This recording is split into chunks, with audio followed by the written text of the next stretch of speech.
Assalamualaikum warahmatullahi wabarakatuh. Saya Dina Andriana, dosen pengampu mata kuliah Marketing and Branding. Nah, ketemu lagi nih kita pada eh, mata kuliah Marketing and Branding di pertemuan 5. Baik, pertemuan 5 ini materinya tentang P yang pertama di dalam konsep pemasaran 4P, yaitu produk.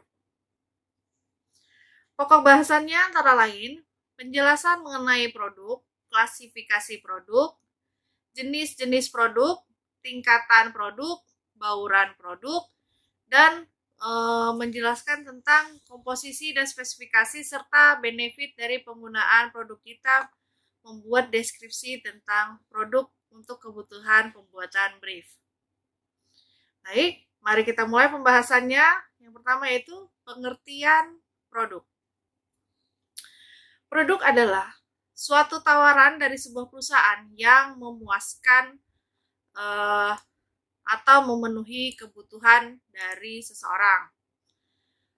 Itu menurut McCarthy.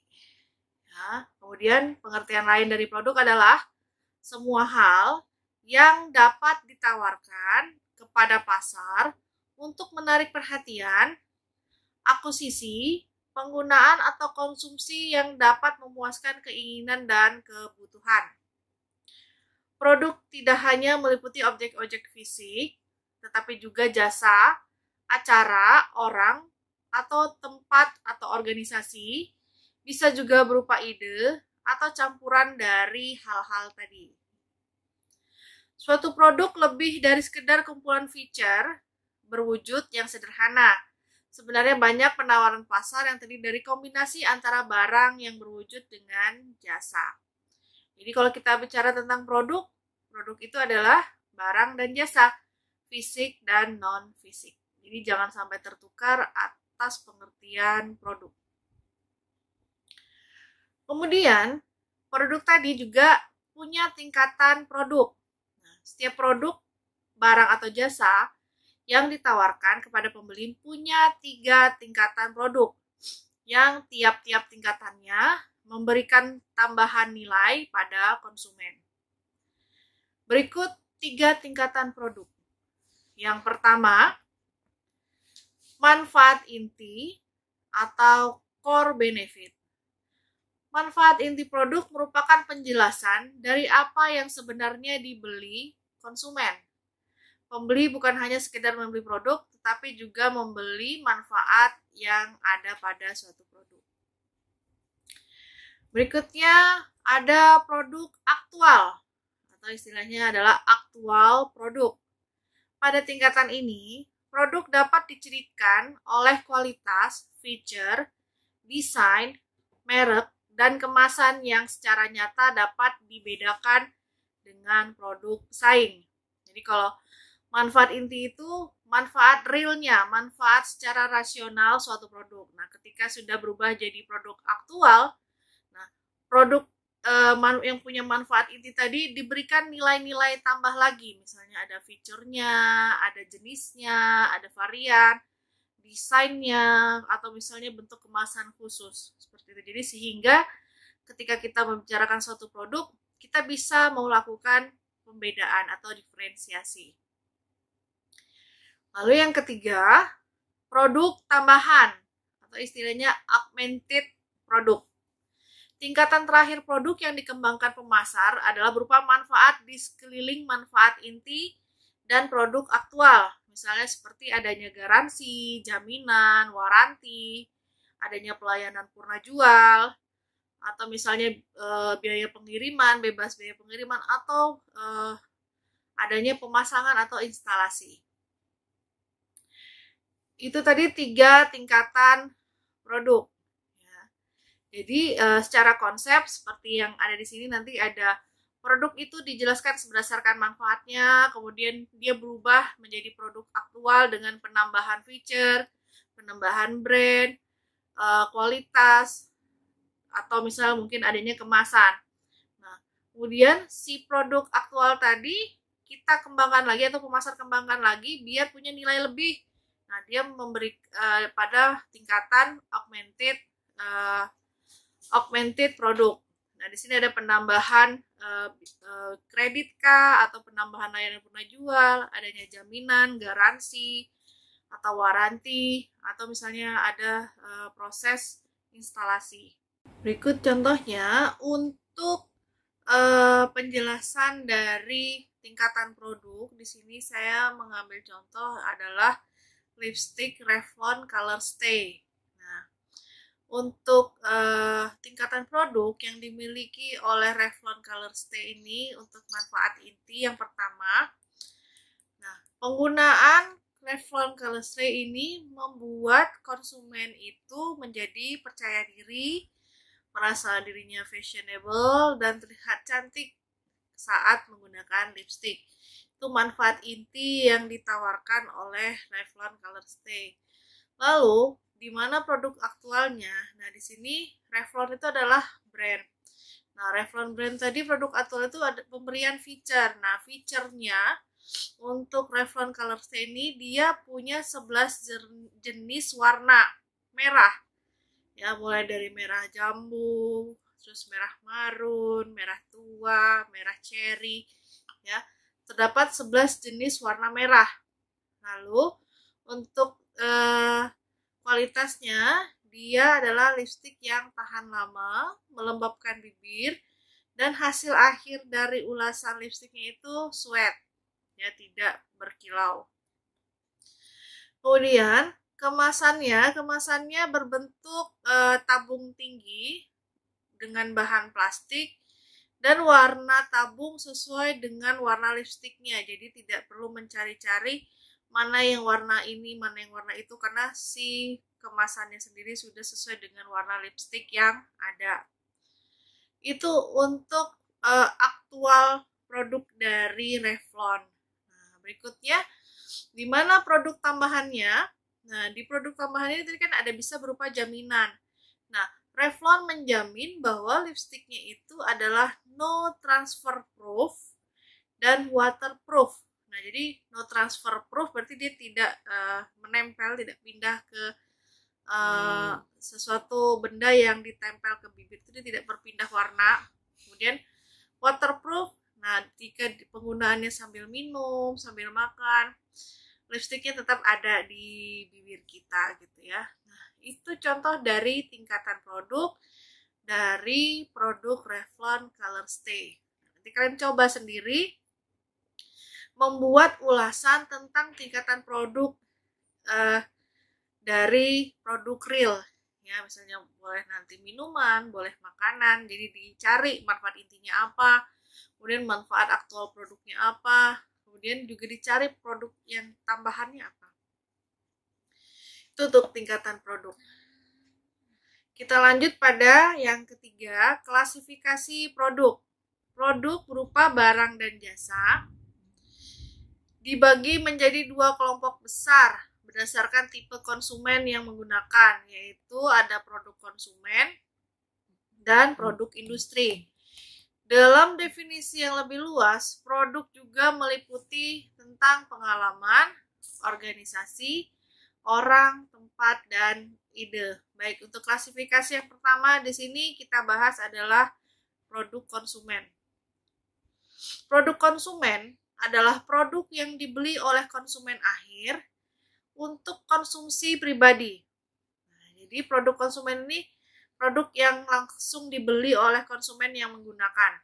Karena kan bisa saja ketika seseorang membeli produk itu bukan dia penggunanya, ya, seperti itu. Pemasar biasanya menggolongkan produk ini lebih jauh berdasarkan bagaimana cara konsumen membelinya. Produk konsumen meliputi produk kebutuhan sehari-hari, produk belanja atau produk shopping, produk khusus, dan produk yang tidak dicari. Baik, begini penjelasannya. Produk kebutuhan sehari-hari atau lebih dikenal atau istilahnya itu convenience product. Nah, di sini adalah produk barang dan jasa yang biasa dibeli konsumen secara sering, selalu dibeli dan bersifat segera, serta adanya pengulangan pembelian.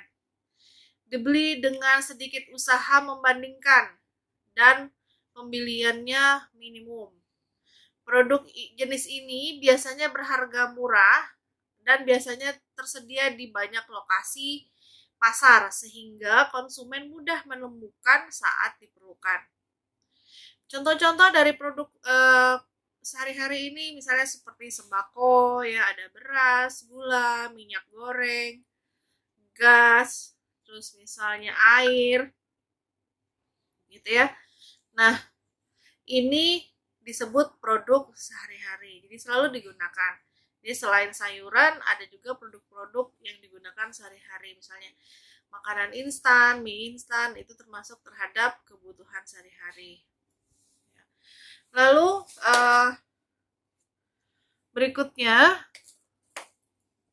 ada produk belanja atau shopping product. Produk yang jarang dibeli atau dibeli tapi tidak terlalu sering, dan konsumen di sini mencoba untuk membandingkan kecocokan, kualitas, harga, dan punya waktu yang banyak dan tenaga untuk mengumpulkan informasi karena memang dia membutuhkan produk tersebut. Contoh dari produk-produk shopping ini seperti baju, ya. Jadi ketika membeli baju kan kita melihat, oh yang ini warnanya cocok tidak, bahannya suka tidak, harganya pas enggak dengan keuangan. Kemudian ada promo yang bisa menolong pembelian atau tidak, gitu ya. Jadi dia punya waktu untuk melakukan pengumpulan informasi. Jadi dia membandingkan produk satu dengan produk yang lainnya, kemudian melakukan seleksi mana yang sesuai dengan kebutuhan atau mana yang sesuai dengan keuangannya. Selain baju, misalnya pembelian laptop, pembelian misalnya sepatu, ya, itu masuk ke dalam produk shopping. Yang ketiga ada produk khusus atau spesial produk. Nah, produk spesial ini punya karakteristik unik di mana ketika untuk memperoleh produk ini, konsumen perlu melakukan pembelian dalam suatu kelompok, ya, misalnya dalam suatu tempat, ya, yang secara khusus menjual produk tersebut. Pembeli, ya, konsumen tidak perlu melakukan perbandingan secara khusus. Pembeli mengorbankan waktunya semata-mata untuk mendatangi tempat produk itu dijual, ya, dan penjual tidak memerlukan tempat yang strategis, namun mereka harus bisa memberitahu bahwa pembeli mengetahui lokasinya. Jadi contohnya di sini misalnya ingin membeli mobil, nah produk khusus. Nah, ketika membeli mobil kan sudah tahu akan membeli mobil yang mana. Jadi dia tidak akan melakukan banyak sekali pertimbangan, langsung pergi ke tempat menjual mobil itu, berarti kan ke showroom atau ke dealer. Nah, di sini si mobil tadi dikategorikan sebagai produk khusus. Atau pembelian rumah. Nah, pembelian rumah kan orang sudah punya pertimbangan sebelumnya jauh-jauh hari, jadi ketika datang ke tempat menjual rumah, ya sudah tahu itu memang rumah yang dia inginkan. Jadi tidak ada lagi pada saat dia membeli itu melakukan perbandingan. Nah, jadi melakukan perbandingan ini ketika akan membeli produknya, ya, bukan ketika membeli itu dia mempertimbangkan, ya memang benar ketika produk khusus itu misalnya membeli rumah, masa kita tidak mau membandingkan atau melihat kualitasnya? Pasti iya, tapi ketika maksudnya di sini adalah klasifikasi produk ini, produknya udah kita pertimbangkan sebelumnya untuk produk khusus. Ya, jadi kita sudah tahu mana yang mau dibeli, tinggal datang. Nah, ketika datang itu nggak ada lagi yang namanya bagus yang mana ya. Nah, kayak gitu. Itu untuk produk khusus. Kemudian ada produk yang tidak dicari atau unsolved produk. Nah, di sini produk yang tidak dicari ini produk yang belum tentu kita butuh saat itu, gitu ya. Jadi mungkin suatu saat akan butuh, tapi ketika kita membeli ini kita belum tentu butuh, ya. Produk yang tidak diketahui secara normal oleh konsumen sehingga konsumen tidak berpikir untuk membelinya. Kebanyakan dari inovasi baru. Jadi sehingga konsumen tuh nggak terlalu ngeh untuk mencari produk tersebut. Kayak misalnya contoh zaman dulu sebelum adanya COVID, kita kan nggak terlalu butuh dengan yang namanya masker, tidak terlalu misalnya mencari yang namanya hand sanitizer, desinfektan. Penggunaannya masih standar. Nah, tapi ketika saat itu maka masker, desinfektan, terus misalnya hand sanitizer itu sebagai produk-produk yang tidak dicari. Contoh lain dari produk yang tidak dicari itu adalah makam. Ya, jadi kita tidak terpikirkan untuk membeli tanah makam tempat bakal tempat kita dikubur nanti. Nah, atau misalnya produk yang tidak dicari itu adalah asuransi. Nah, asuransi kan tidak terlalu banyak orang mencari atau membutuhkan asuransi pada saat-saat tertentu. Ya. Ada lagi nanti seperti nisan. Ya, nah, nisan juga kan ketika orang sudah meninggal baru mencari nisannya. Atau misalnya peti mati. Nah, itu juga merupakan contoh dari produk yang tidak dicari. Setelah produk konsumen, kita kemudian membahas di sini produk industri. Produk industri adalah produk yang dibeli untuk pemrosesan lebih lanjut atau digunakan dalam menjalankan suatu bisnis.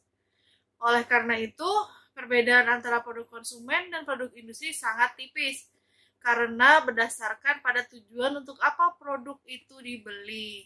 Nah, jika konsumen membeli pemotong rumput untuk digunakan secara pribadi, maka digolongkan sebagai produk konsumen. Namun, jika alat pemotong rumput tersebut digunakan dalam bisnis, misalnya untuk memperbaiki atau misalnya untuk memperbagus tata ruang pada suatu kantor, maka termasuk pada produk industri. Nah, produk industri tersebut meliputi bahan dan suku cadang, barang-barang modal, dan persediaan serta pelayanan. Yang pertama, produk industri berupa bahan dan suku cadang. Di sini mencakup bahan mentah serta bahan dan suku cadang dari manufaktur. Bahan mentah terdiri dari produk pertanian seperti tepung, kapas, ternak, buah-buahan, biji-bijian, dan sayur-sayuran. Bahan berupa produk alami seperti ikan, kayu, minyak mentah, biji besi, itu termasuk hasil alam yang dinamakan produk alami. Bahan baku dan suku cadang manufaktur terdiri dari bahan komponen seperti besi, benang, kabel, baja, kabel mikrot, ya, itu bentuk dari bahan baku dan suku cadang manufaktur. Sedangkan suku cadang berdasarkan komponen ini bisa seperti spare part, ya, motor kecil, ban, mur, baut, atau misalnya dinamo, ya, atau bentuk cetakannya itu juga bisa. Kebanyakan bahan dan komponen manufaktur dijual langsung kepada penggunanya, ya, bukan dijual berdasarkan store-store besar seperti hypermart atau misalnya supermarket. Harga dan jasa adalah faktor utama untuk melakukan pemasaran dari bahan dan suku cadang. Nah, berikut contoh-contohnya ya dari bahan dan suku cadang.